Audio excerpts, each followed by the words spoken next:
میں نے ایک مدت تک لوگوں کو پرکھا ہے.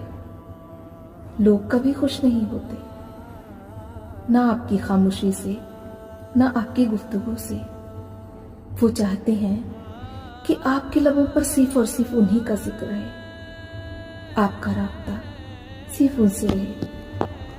لیکن آپ کبھی کبھی ایسے دوراہے پر کھڑے ہوتے ہیں جہاں خاموشی سب سے بہترین ثابت ہوتی ہے. حالات کا تقاضا ہوتا ہے کہ آپ لبوں کو سی لیں بجائے وضاحتیں پیش کرنے کے. پھر کون آپ کو کس زاویے سے دیکھتا ہے، ترازو کے کس پلڑے میں رکھ کر تولتا ہے، یہ ان کی اپنی ذہانت پر منحصر ہے. آپ کو فکر ہونی چاہیے تو بس اس بات کی کہ اللہ پاک آپ کو آپ کی نیتوں کے مطابق عطا کرنے والی واحد ذات ہے. بس اس کو خوش رکھنا ہے، اس کو راضی رکھنا ہے.